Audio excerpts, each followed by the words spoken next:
Hello everyone. तो आज हम बात करने वाले हैं चैप्टर नंबर 5 जो कि हमारा पार्ट 5 का लास्ट चैप्टर है, जिसके अंदर हमारी क्लास की कुछ 4 आर्टिकल्स बाकी रह जाती है 148, 149, 150 और 151। इसके बाद आपका 152 में दिया हुआ है डेफिनेशन स्टेट के लिए, और वहाँ से आपका स्टेट शुरू हो जाएगा पार्ट नंबर 6, ठीक है। और ये आपका पार्ट नंबर 5 है, ठीक है, उसका चैप्टर नंबर 5 है। क्लियर, याद रखना है, ये पार्ट नंबर 5 है और पार्ट नंबर 5 जो आपका एक विभाग है, उस पार्ट नंबर 5 के अंदर चैप्टर नंबर 5 है। हमने पार्ट नंबर 5 के अंदर 51 से लेके 52 से लेके तकरीबन 151 तक आर्टिकल्स को देखा था, ठीक है। ये आपका 151 आर्टिकल आ चुका है यहाँ पे, और 52 से लेके हमने इसको 5 भाग में डिवाइड किया था, चैप्टर नंबर 1, 2, 3, 4 और 5। एग्जीक्यूटिव, पार्लियामेंट और आपका इसका पार्टीज वगैरह सब कुछ इसके अंदर सारा डिटेल में आपको मैंने बता रखा है, ठीक है। प्रेसिडेंट, वाइस प्रेसिडेंट, मंत्री, cabinet minister, different type of ministers, प्रधानमंत्री, उनके रूल्स, फिर आपका आ जाएगा Supreme Court, high court, district court आ जाएगा, ठीक है। वो डिफ्रेंशिएट करके आपको हर वो चीज़ समझा दी है। तो आज उसका एक लास्ट टॉपिक बाकी है जो कि है आपका controller auditor general of India. ये हमारा आया था इंडियन गवर्नमेंट एक्ट 1935 में। इंडियन गवर्नमेंट एक्ट 1935 के अंदर, या फिर गवर्नमेंट ऑफ इंडिया एक्ट कह लो, दोनों चीज़ एक ही है, ठीक है।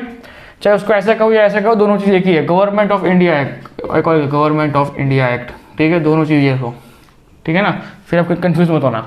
तो हम लोगों ने कंट्रोल ऑडिटर जनरल कहाँ से लेके आए हैं? 1935 के गवर्नमेंट ऑफ इंडिया एक्ट से हम लोग इस पद को लेके आए हैं। ये पोजीशन है, ये जो रैंक है, उस रैंक को हम लोग वहाँ से लेके आए। ये रैंक बहुत ज़्यादा इंपॉर्टेंट है। क्यों इंपॉर्टेंट है वो बताऊंगा आपको। पहले समझ लो कि 148 में क्या दिया हुआ है, तो कैग की डेफिनेशन दी है। कैग की डेफिनेशन कह लो, या फिर एक जो एक पद है उसमें कौन बैठेगा, किस तरीके से बैठेगा, कौन इसका हिसाब करेगा, कौन होगा इसके अंदर इंसान, तो वो इंसान होगा कौन, इसको अपॉइंट करेगा प्रेसिडेंट। किसकी सलाह पे? प्रधानमंत्री की सलाह पे। क्लियर, याद रखना। अपॉइंट कौन कर रहा है? कैग को अपॉइंट कौन करेगा? राष्ट्रपति। किसकी सलाह पे? प्रधानमंत्री की सलाह पे। एक और चीज, अपॉइंट करने के बाद 2 चीज गिनी जाएगी। कौन सी चीज? या तो वो 6 साल काम करेगा, या फिर अगर उसकी उम्र, अगर किसी इंसान को अगर आप बोलते हो 63 की एज में उसको आपने CAG बना दिया, कंट्रोलर ऑडिटर जनरल आपने बना दिया, तो इसके बाद अगर 6 साल गिनोगे ना तो वो जाएगा 69 के आसपास, ठीक है। बट नियम क्या कहता है कि इसको कंपलसरी 65 पर रिटायरमेंट देना पड़ेगा। क्यों? क्योंकि यहाँ पे लिखा हुआ है, समझ गए? 6 साल या 65 ईयर्स, किसके लिए? CAG के लिए। क्लियर।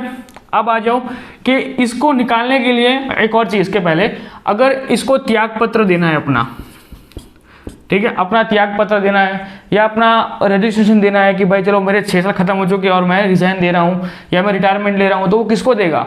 वो देगा प्रेसिडेंट को, ठीक है। बट एक और चीज है कि अगर उस कैग को निकालना है, आपको क्या करना है? आपको उस कैग को निकाल देना है, तो उसके लिए आपको वही सेम प्रोसेस करना पड़ेगा जो प्रोसेस प्रधानमंत्री में नहीं, राष्ट्रपति में की जाती। कौन सी? महाभियोग, इम्पीचमेंट। याद रखना कि जहां जहां पे 2 चीज याद रखना, जहां जहां पे इम्पीचमेंट और जहां पे कॉस्टलरी फंड मतलब संचित निधि, कौन सी? संचित निधि राष्ट्रीय देता है, सेंट्रल गवर्नमेंट देती है संचित निधि।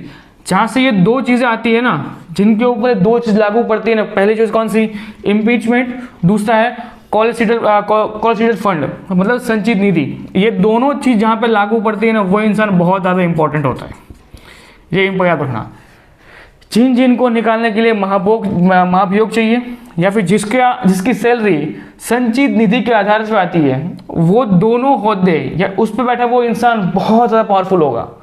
Clear, okay. ये हो गया 148 में, ये दिया हुआ है। 149 में क्या दिया पता है? सिंपल दी उसकी duties and power of the CAG. पहली चीज कि सेंट्रल गवर्नमेंट के सारे अधिकारी इसके नीचे आएंगे, ठीक है। और इसको कहा जाएगा, इसको एक वर्ड दिया गया है, इसको क्या वर्ड दिया गया पता है? A paper lion. क्या कहा है? A paper lion. क्यों? क्योंकि कागजों का बादशाह है, समझ लो भाई। क्यों? इसको तुम कागज में नहीं हरा सकते हो। क्लियर। किस तरीके से नहीं हरा सकते मैं तुमको समझाता हूँ किस तरीके से। पता है कि यहाँ बैठता है CAG जो मेन अधिकारी है, उसके नीचे आएगा इंडियन रेवेन्यू सर्विस, उसके नीचे आएगा आपका रेवेन्यू डिपार्टमेंट आरडी, और उसके नीचे आपका जिला के अंदर आ जाएगा, गांव के अंदर आ जाएगा तलाटी मंत्री या रेवेन्यू मंत्री या रेवेन्यू डिपार्टमेंट। इतनी चीज़ें होती हैं और इन सब के पास से इनको क्या करना है पता है? ऑडिट मंगवाना है, ऑडिट मंगाना है। और इनका काम क्या पता है? बेसिकली इसकी काम क्या है, इसकी पावर क्या है? इसको पूरे के पूरे देश का आवक जावक या देश के अंदर हो रही जितनी भी ट्रांजेक्शन्स है उन सब के ऊपर नजर रखने का काम किसका होता है? सीएजी का होता है। इसके पास इतनी पावर होती है कि वो हर किसी का, हर एक इंसान का रिकॉर्ड अपने पास रखता है, चाहे वो बैंक का हो चाहे किसी भी चीज का हो। क्यों? क्योंकि इसके पास फुल पावर से उस चीज को लेके कैग वो इंसान है। समझ में आया? दूसरी चीज कि कैग है ना एक ऐसा पद है जिसके ऊपर करप्शन होना मुश्किल है। ठीक है? जो इंसान कैग बनता है ना, कंट्रोलर जनरल बनता है ना, सॉरी,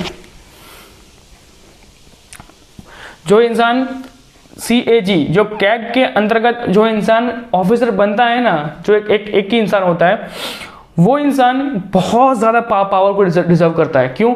क्योंकि उसको क्या करना होता है? पहली बात तो उसको पूरे देश के अंदर जहाँ जहाँ पैसा इशू हुआ है, क्या हुआ है, जहाँ जहाँ पैसा इशू हुआ है, इशू किया गया, उनके ऊपर उनको जांच करनी है कि भाई अगर आपने रोड कंस्ट्रक्शन के लिए 20 करोड़ मांगे थे तो उन 20 करोड़ का आपने किया क्या? ठीक है? तो अब देखो यहाँ पे होता क्या होता है कि ये पूरी प्रोसेस समझा रहा हूँ कि प्रोसेस किस तरीके से होती है, समझ लो अब आप। यहाँ एक मंत्री है, इस मंत्री ने कहा कि भाई मुझे मेरे एरिया के अंदर रोड बनाने हैं और उसके लिए मेरे को चाहिए 2 करोड़। क्लियर? सरकार ने कहा गया ठीक है भाई 2 करोड़ ले लो। ठीक है, 2 करोड़ ले ली, रोड बोर्ड बन गई, सब कुछ रेडी हो गया। सीएजी को अपनी पूरे साल की रिपोर्ट जमा कराने के लिए ये 2 करोड़ की जांच करनी है कि भाई ये 2 करोड़ में से कितना यूज हुआ। तो क्या करेगा? क्या के पहले मंत्री को पकड़ेगा, मंत्री से बोलेगा मंत्री साहब रिपोर्ट दो। तो मंत्री क्या बोलेगा कि भाई मैंने ठेका दिया था XYZ कंपनी को, XYZ रोड कंस्ट्रक्शन कंपनी को मैंने क्या दिया था? अपना ठेका दिया था, उससे पैसे गाओ। तो सीएजी क्या करेगा? उसके पास जाएगा, उसको बोलेगा कि भाई चल दिखा अपना रिकॉर्ड दिखा, तूने कितना डामर यूज़ किया, कितना तूने मिट्टी यूज़ किया, कितना तूने डीजल यूज़ किया है, कितने लेबर्स लगे, जो सब कुछ। तो सारा काम किसके पास होगा? जो कंस्ट्रक्शन कंपनी होगी वो सारा का सारा अपना लेखा सारे बिल निकाल के दे देगी। ठीक है? अब वो निकालने के देने के बाद याद रखना ये डायरेक्ट सीएजी किसी के पास नहीं जाता है। याद रखना सीएजी डायरेक्ट किसी के पास नहीं जाता है। क्लियर? बड़ी बड़ी इंडस्ट्री जो सब कुछ होता है ना, फिर भी वो डायरेक्ट किसी के पास नहीं आता। उसके लिए क्या रखा है उसने? IAS रखा है। उसके लिए क्या रखा है उसने? रेवेन्यू डिपार्टमेंट रखा है। उसने क्या रखा है उसने? तलाटी मंत्री रखा है, उसने रेवेन्यू मंत्री रखा हुआ है। अलग अलग डिपार्टमेंट, रेवेन्यू के जितने डिपार्टमेंट्स हैं ना वो सारे के सारे इनडायरेक्टली कैग के अंडर में आते हैं। जितने भी रेवेन्यू डिपार्टमेंट हैं सारे के सारे किसके अंदर आते हैं? कैग के अंतर्गत आते हैं। क्लियर? तो यहाँ पे करप्शन होना इतना इजी नहीं होता और कैग खुद जाके नहीं मांगता। याद रखना कैग अपने निचले अधिकारी किसी भी एक ऑफिसर को बोल देगा कि भाई रिपोर्ट लेके आओ, रिपोर्ट जमा कराओ यहाँ पे इतना भी। समझ में आ गए? एक और चीज़ कि सेंट्रल की रिपोर्ट भी कैग ही जमा करता है। अगर आप जो कोई पूछे क्वेश्चन आंसर्स के अंतर्गत कि भाई स्टेट का कंट्रोल एडिटर जनरल होता है यस और नो, तो आपको कहना होगा नो। क्यों? क्योंकि स्टेट का सीएजी सेंटर ही अपॉइंट करता है। मतलब सेंटर कह लो या स्टेट कह लो, दोनों का सीएजी कौन होता है? एक ही होता है। कंट्रोलर एडिटर जनरल सेंटर का भी होता है, स्टेट का भी होता है, दोनों का कॉमन होता है। ठीक है? कोई अलग से प्रावधान नहीं है। क्यों? क्योंकि सीएजी के नीचे सारे डिपार्टमेंट आ जाते हैं, चाहे वो स्टेट का डिपार्टमेंट हो चाहे सेंट्रल का डिपार्टमेंट हो, इसलिए उसको आ जाता है एक one of the powerful body है ये। समझ में आ गया? Clear? IRS Indian revenue service, UPSC पास करो ना तो बना जाता है। सीधा यहाँ बैठते हो, सीधा यहाँ बैठते हो, यहाँ पे इस जगह पे बैठते हो। क्लियर? ये हो गया 148, ये हो गया 149। अब आ जाओ यहाँ पे 150 में कुछ खास नहीं है। 150 में खाली इतना लिखा गया है कि भाई जो यूनियन ऑफ द स्टेट्स हैं उन सब की कामगिरी किसके पास रहेगी? हमेशा कैग के पास रहेगी, जो मैंने आपको यहाँ डिटेल में बता दिया ऑलरेडी। ठीक है? वहाँ पर खाली स्पेसिफिकेशन एक वर्ड्स को लंबा खींच कर लिखा गया है। चाहे आप अपनी बुक में पढ़ रहे हो ना तो बुक में भी इतना कुछ खास लिखा नहीं गया है। ठीक है? कि भाई ये चीज़ है इनडायरेक्टली। अब आ जाओ कि भाई ऑडिट ऑफ रिपोर्ट, जो कुछ भी आपने काम काज किया है, जो कुछ भी आपने इतना कुछ माथाकूट की अपना डॉक्यूमेंट निकलवाने के लिए, अपने रिपोर्ट बनवाने के लिए, तो उसका रिपोर्ट कहीं ना कहीं आपको जमा भी कराना होगा, तो उसे हम कहेंगे ऑडिट रिपोर्ट। कौन जमा कराएगा? CAG, कंट्रोलर एडिटर जनरल जो रिपोर्ट जमा कराता है उसे हम क्या कहते हैं? Audit report. क्या कहते हैं? Audit report. CAG किसको देगा? प्रेसिडेंट को। किसको देगा? प्रेसिडेंट को। प्रेसिडेंट किसको देगा? लोकसभा के स्पीकर को। किसको देगा? लोकसभा के स्पीकर को। लोकसभा का स्पीकर किसको देगा? Public accounting committee. किसको देगा? Public accounting committee. Public accounting committee में कितने मेंबर्स हैं? 22 मेंबर्स हैं। कितने? 22 मेंबर हैं। इसके अंदर लोकसभा के 15 मेंबर हैं। कितने? और राज्यसभा के 7 मेंबर हैं। क्लियर? और इन दोनों का, इन पूरे 22 का लीडर कौन है? तो लीडर होगा अपोनेंट मिनिस्टर। अपोनेंट पार्टी का कोई भी एक मिनिस्टर इसका लीडर होगा। समझ में आया कि इतना कुछ तामझाम हमने जो किया है उसकी रिपोर्ट हमेशा क्लीन चिट रहे। उसका रीज़न क्यों है? क्योंकि इस पूरे कैग की रिपोर्ट का ऑडिट लास्ट में रिव्यू कौन कर रहा है? अपोनेंट का मिनिस्टर। मतलब जो आपने लास्ट में ये पब्लिक अकाउंटिंग कमेटी बनाई ना, ये कमेटी के अंदर जो 22 लोग बैठते हैं, उन 22 लोगों का लीडर कौन है? अपोनेंट। मतलब अगर अभी बीजेपी सरकार पावर में है तो उनके अपोनेंट में कौन है? कांग्रेस है। ठीक है, तो कांग्रेस का कोई भी लीडर इस पूरी कमेटी का हेड होगा। क्लियर? उससे होगा ये पता क्या कि अपोनेंट हमेशा ये सोचेगी कि भाई कैग एक गलती कर ले, एक मिस्टेक करें, या कैग की रिपोर्ट में एक जगह पे कुछ ऐसा दिख जाए कि भाई बीजेपी सरकार को गिराने का पक्ष मिल जाए। ठीक है, बड़े बड़े जितने भी घोटाले होते हैं ना, कि 2G स्पेक्ट्रम था, ठीक है, एक था सत्यम करके स्पेक्ट्रम था, ठीक है, बहुत सारे ऐसे कांड है ना जो हमेशा कैग की रिपोर्ट में बाहर निकले। एक और चीज़ था, ओलंपिक वाला आया था। ओलंपिक वाला पूरा कांड निकालने वाले कौन लोग थे? कंट्रोलर एडिटर जनरल ही थे। ठीक है, ये लोग ही हमेशा इस चीज़ को निकाले थे। इन लोगों ने क्या कहा था कि 17,000 करोड़ का घोटाला हुआ है। ठीक है, इसके अंदर सिर्फ इतना समझ लो 1,000 करोड़ का तो खाली था, क्या थे वो? नहाने की बाल्टियाँ थी। 1,000 करोड़ की नहाने की बाल्टियाँ। सोच लो भाई ये कैसी बाल्टियाँ थी जिनकी कीमत 1,000 करोड़ में सिर्फ बाल्टियों की कीमत 1,000 रुपये की कीमत थी। क्लियर? तो ये हो गया आपका चैप्टर नंबर 5 यहाँ पे खत्म। लेक्चर छोटा सा था पर आई होप आपको मजा आया होगा। ठीक है, अच्छे से डिटेल में बता दिया। ये 4 मेन आर्टिकल्स है, इसके अंदर खाली आपको याद रखने की जरूरत यही है कि कंट्रोलर एडिटर जनरल स्टेट्स में नहीं होता है, सेंट्रल वाला होता है, वही सब जगह काम करता है। दूसरी चीज कि कंट्रोलर एडिटर जनरल अपनी रिपोर्ट किसको जमा करता है? प्रेसिडेंट। प्रेसिडेंट में जमा अपनी रिपोर्ट किसको देता है? लोकसभा के स्पीकर को। लोकसभा का स्पीकर कहाँ देता है? तो पब्लिक अकाउंट कमेटी को देता है। क्लियर? उसका लीडर कौन होता है? तो अपोनेंट पार्टी का मिनिस्टर लीडर होगा। और उसके अंदर लोकसभा के कितने मेंबर होंगे? तो लोकसभा के मेंबर होंगे आपके 15 और राज्यसभा के मेंबर कितने होंगे? 7 मेंबर। क्लियर? इतना ही कुछ खास है, बाकी कुछ में कुछ खास है नहीं।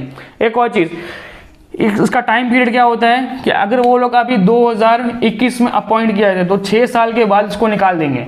अगर उसके पहले उसकी एज 65 हो रही है तो पहले 65 गिनी जाएगी। क्लियर? तो आई होप आपको कंट्रोलर ऑडिटर जनरल डिटेल में समझ में आ चुका होगा। मिलते हैं नेक्स्ट लेक्चर जिसका हम शुरू करेंगे पार्ट नंबर 6 जो कि अपना स्टेट है। मैं आपको पहले बताया था कि अगर आपने सेंट्रल को डिटेल में अच्छे से पढ़ा होगा ना तो स्टेट पढ़ने में ज़्यादा दिक्कत नहीं होगी। एक और चीज़ कि आपका पार्ट 6 है ना वो शुरू होगा 152 से लेके, कहाँ से? 152 से लेके तकरीबन 237 के आसपास तक। कहाँ तक? 237 तक आपका लगभग चलने वाला है। 152 से लेके पार्ट नंबर 6 शुरू हो जाएगा आपका और चलेगा 237 तक। क्लियर? अभी तक हमने क्या देखा? पार्ट नंबर 5 को कंप्लीट किया। पार्ट नंबर 6 के अंदर भी हमने 6 पार्ट में या 5 पार्ट में उसको डिवाइड करेंगे अच्छे से, जिससे आपको डिटेल में समझ में आ जाएगा। क्लियर? तो मिलते हैं नेक्स्ट लेक्चर में, तब तक जय हिंद।